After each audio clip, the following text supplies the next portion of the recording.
Avant de commencer le sujet, je voulais juste vous informer qu'on a pas mal de sujets de formation sur la plateforme de Udemy. Si ça vous intéresse, vous pouvez trouver tous les détails au niveau de la description.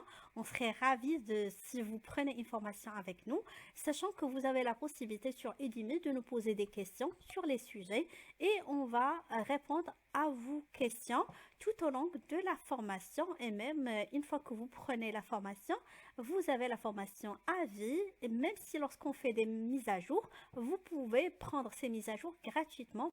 Je suis très contente de lire vos commentaires lorsque vous terminez une formation ou un simulateur et vous me laissez un commentaire. Je vous remercie infiniment. Je vois que mes formations sont utiles pour vous. Je vois qu'il y a des personnes qui ont, avec le simulateur par exemple de l'STQB, ils ont réussi à avoir la certification. Je suis contente pour ça et je vous remercie infiniment parce qu'on voit de la récompense après un travail qui était bien fait. J'essaie de mettre à jour tout le temps mes formations afin de vous satisfaire, de satisfaire vos remarques, les modifications, les explications que vous demandez.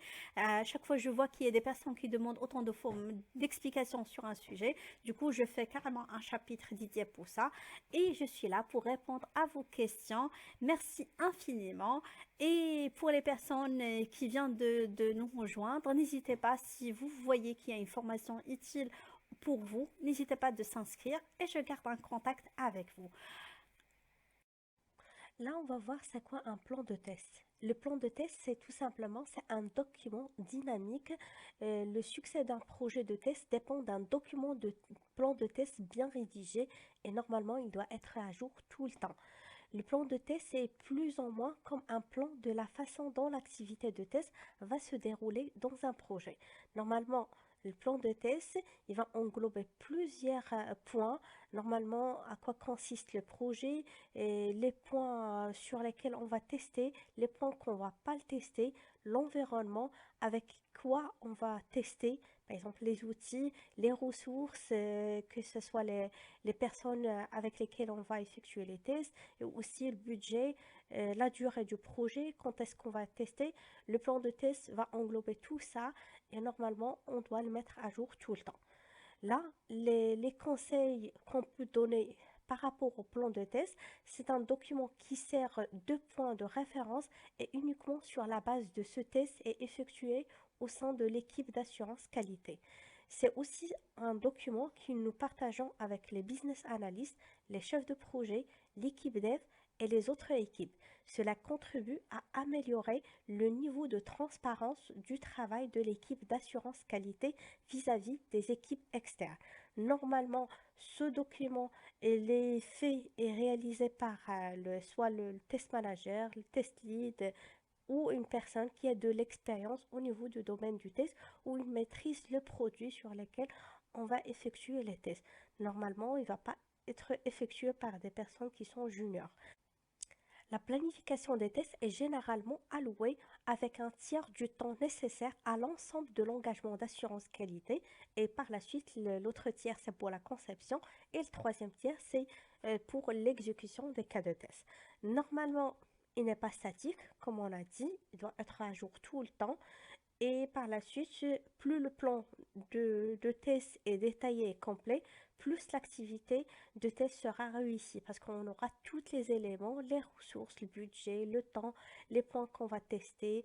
Et aussi, si ce sont par exemple, les exigences, est-ce qu'ils sont majeurs, mineurs, tous ces points, on va les mentionner au niveau du plan de test. Et si on a un plan de test bien rédigé, bien conçu, même la conception des cas de test et tout ça, ça va être simple parce qu'on sait déjà qu'est-ce qu'on va tester et qu'est-ce qu'on va pas tester et aussi le temps de l'exécution, le temps de la conception. Là, vous allez me dire, je veux avoir un exemple de plan de test.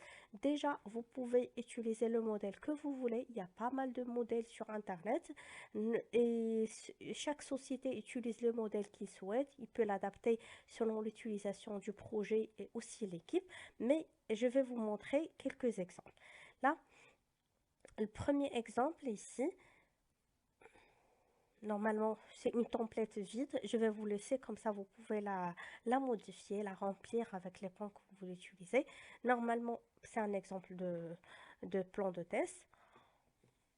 Et par la suite, on mentionne par exemple ces plans de test, que ce soit vous êtes un test manager ou une personne qui a de l'expérience au niveau de test. Lorsque vous voulez faire le plan de test, ça se peut que vous travaillez sur plusieurs choses à la fois. Du coup, vous allez mentionner c'est quel produit vous voulez faire le plan de test, un site web, un système embarqué ou tout ça. Vous notez le nom et par la suite, c'est préparé avec euh, auprès de qui, votre nom et aussi les personnes qui ont collaboré avec vous, la date et aussi à chaque fois que vous effectuez une mise à jour, de préférence si vous avez plusieurs modifications, que quand même vous faites un tableau avec la date, la modification et aussi qui a effectué la modification et aussi pourquoi on a effectué une modification au niveau de ce plan. C'est comme lorsqu'on fait au niveau des spécifications, chaque modification doit être tracée. Comme ça, on aura une visibilité sur les versions du plan de test. Et là, par la suite, on aura une introduction, une présentation de ce plan de test, à quoi consiste, qu'est-ce qu'on va tester, est-ce que c'est un site de e-commerce, il consiste à faire quoi, tout simplement, la durée du projet, ça se peut, même s'il y a des mots-clés, par exemple, le budget, c'est avec un 20 millions de dollars, un chiffre significatif, comme ça on sait le grandeur ou est-ce que c'est un petit projet, un moyen ou tout ça. Ou aussi si on a la durée du projet, et on a gagné le contrat pour combien de temps, qu'est-ce qu'on va effectuer pour au niveau de ce projet. Et par la suite, c'est l'objectif et les tâches. On peut citer les objectifs. On doit tester par exemple les développeurs. Ils sont censés par exemple à créer plusieurs pages web, telles que par exemple le paiement en ligne, l'achat des produits, le remboursement des produits, tout ça. On va les citer. Et normalement, qu'est-ce qu'on va, on va effectuer au niveau des tests. Normalement, il y a deux plans de test. Il y a des plans de test comme quoi on va mentionner pour chaque niveau de test, les tests unitaires, les tests système et tout ça. Qu'est-ce qu'on va effectuer? Et il y a d'autres types de plans de test. Par exemple, il y a une autre équipe qui font l'intégration. Du coup, c'est eux qui s'occupent de plans de test pour l'intégration. Et que ce soit, vous faites par exemple les tests fonctionnels. Du coup, vous allez effectuer que le plan de test au niveau de test que vous faites. Par exemple, que le niveau fonctionnel, par exemple les tests de validation. Du coup, je ferai juste le plan de test de ma partie et pas pour l'ensemble de tous les niveaux du test. Là, le calendrier du test, par exemple, je vais mentionner que chaque évolution, quand est-ce qu'on va débuter les tests et quand est-ce qu'on va terminer les tests. Et par la suite, on va même mentionner ici, par exemple, ça rejoint ce point, le calendrier. Et par la suite, ici, je vais mentionner, par exemple, pour une évolution, ça va être 2 mois. Et ce 2 mois, je vais travailler, j'ai besoin de 3 personnes, par exemple, seniors et 2 personnes juniors ou l'inverse, c'est selon la grandeur de l'évolution et tout ça. Par exemple, je peux mentionner une alerte au niveau de la prochaine livraison. J'ai besoin d'une autre ressource supplémentaire parce que soit le projet est plus grand, soit que je sais que j'ai un départ d'une autre personne, un congé de maternité. Il y a pas mal de choses et je dois les mentionner aussi au niveau du risque du projet. Et là, les fonctionnalités à tester, on doit citer les fonctionnalités principales. Par exemple, si c'est un site comme Amazon, je dois tester par exemple le paiement des produits, l'achat des produits, le remboursement, tout ça. Et par exemple, les fonctionnalités à ne pas tester, c'est les fonctionnalités que lorsqu'on a fait la réunion avec le client et aussi l'équipe avec l'expérience, ils savent qu'il n'y aura pas de bugs au niveau de ces parties. Du coup, c'est pas la peine. Lorsqu'on a vérifié les impacts, euh, c'est rarement qu'on a des bugs au niveau de cette partie. Du coup, on peut noter comme quoi on ne va pas tester tel et tel point. Et là, on a déjà parlé des ressources, les personnes qui va faire quoi. Par exemple, j'ai besoin des personnes qui vont faire la conception, des personnes qui vont faire que l'exécution et des personnes qui vont assurer les deux, par exemple. Aussi, les horaires. Là, ça c'est juste facultatif si on veut mentionner Et ça c'est tout qu'on va trouver au niveau des spécifications. Les risques, comme on a dit, par exemple, ça se trouve que je sais qu'il y a une personne qui a demandé un changement de poste et qu'il a eu une évolution, qui va changer de société, pas mal de choses. Du coup, ça se peut que j'ai risque d'absentéisme, risque, par exemple, le budget est très restreint. Du coup, ça se peut que par la suite, on doit modifier un petit peu, on doit diminuer les cas de test qu'on va exécuter. Ici, les outils, qu'est-ce que, par exemple, au niveau de l'automatisation, je vais utiliser Robot Framework. Au niveau de la remontée des anomalies, on va utiliser par exemple les Jira. Au niveau de la conception, c'est TestLink. Euh, tous les outils qu'on va l'utiliser. Et aussi, on va mentionner sur quel environnement, aussi l'environnement du test. On va noter par exemple c'est sur quel navigateur, est-ce que par exemple l'application est supportée sur tous les navigateurs, est-ce que au niveau des tests on va effectuer les tests sur tous les navigateurs ou c'est juste sur Google Chrome ou Firefox, par exemple si est-ce que c'est l'Android, est-ce que c'est aussi au niveau de mobile, tout ça on les cite au niveau des outils, au niveau de l'environnement et par la suite qui va faire, il y a une relecture du plan de test et par la suite une approbation et par la suite les remarques qu'on a vues au niveau de ce plan de test. Par exemple, ça se peut à chaque fois, de préférence à chaque fois qu'on demande à une autre personne ou par exemple on fait une revue de plan de test, c'est juste un un workshop ou une réunion avec avec les personnes qui savent ou qui ont de l'expérience pour faire le point, parce que parfois lorsqu'on rédige des choses, ça se voit de notre côté que c'est parfait et tout ça, mais par la suite, lorsqu'on a euh, qu'il soit revu par une autre personne, on aura pas mal de remarques. Et ça, c'est aussi au niveau de la stratégie, au niveau de la conception des tests, de préférence qu'il y aura tout le temps une revue, une relecture par une autre personne. Ça se peut que, par exemple, vous avez effectué le plan de test et une autre personne, il a effectué un plan de test pour un autre projet ou une autre évolution. Et du coup, par la suite, vous allez faire la relecture de son plan de test et l'autre personne va effectuer la lecture de votre partie. Comme ça, vous aurez une autre idée et ça peut qu'il vous donne des idées pour améliorer votre plan de test. Et là, comme on a dit, vous pouvez voir pas mal d'exemples sur Internet. Il suffit juste de mentionner euh, test plan exemple et par la suite, vous aurez pas mal d'exemples.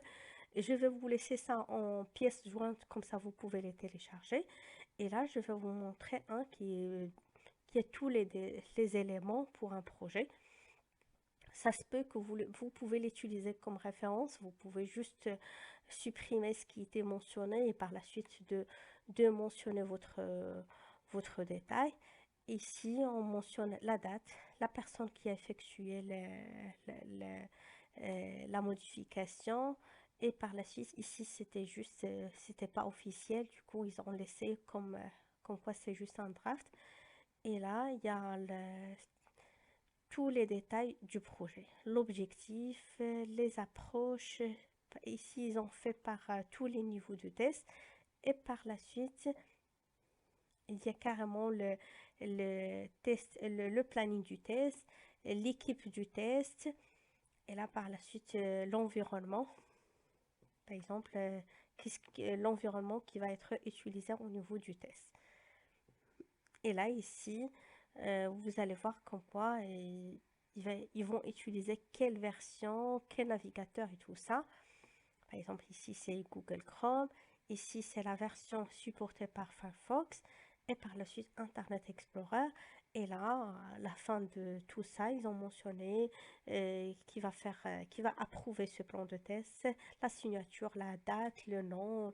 Vous pouvez le modifier comme vous voulez. Vous pouvez l'utiliser comme un exemple et par la suite l'adapter selon votre utilisation.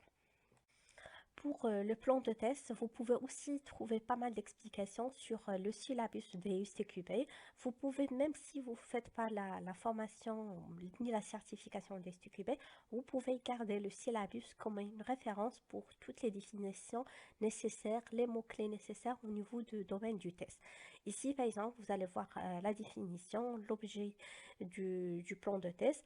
Ici, il mentionne comme quoi le plan de test décrit les activités de test pour des projets de développement et de maintenance. La planification est influencée par la politique et la stratégie de test de l'organisation, les cycles de vie du développement et les méthodes utilisées, l'étendue des tests, les objectifs, les risques, les contraintes, la criticité, la testabilité et la disponibilité des ressources. Comme on a dit, il faut noter tout. Les ressources, le budget. Est-ce que les cas de test ils sont critiques ou pas? C'est pour cela parce que la criticité, c'est là où on va déduire les points à tester et les points qu'on peut passer sans les tester. Et du coup, on peut trancher selon le budget du projet, selon les ressources et aussi selon la fin du test, qu'est-ce qu'on peut tester et qu'est-ce qu'on peut exclure au niveau du test. Là, au fur et à mesure que le projet et la planification de test progressent, davantage d'informations deviennent disponibles et plus de détails peuvent être inclus dans le plan de test. Là, cette partie, ça rejoint la partie où on a dit il est à jour tout le temps. À chaque modification, si on sait des informations de plus, on va modifier le plan de test. C'est pour cela le plan de test, il n'est pas statique, il doit être à jour tout le temps. La planification des tests est une activité continue et s'effectue tout au long du cycle de vie du produit. D'accord? Notez que le cycle de vie de produit peut s'étendre au-delà de la portée du projet pour inclure la phase de maintenance. Des retours d'informations sur les activités de test devraient être utilisés pour identifier les risques qui évoluent afin que la planification puisse être ajustée. La planification peut être documentée dans un plan de test maître et dans des plans de test séparés pour des niveaux de tests, tels que les tests système, les tests d'acceptation, ou pour les types de tests séparés, tels que les tests d'utilisabilité et les tests de performance. Les activités de planification de tests peuvent comprendre les éléments suivants, dont certains peuvent être documentés dans le plan de test. Déterminer le périmètre, ça c'est à noter, le périmètre, les objectifs et les risques, l'approche générale du test, intégrer et coordonner les activités de test dans les activités de cycle du logiciel, prendre des décisions sur ce qu'il faut tester, les personnes et les autres ressources nécessaires pour effectuer les diverses activités de test et la façon dont les activités de test seront effectuées.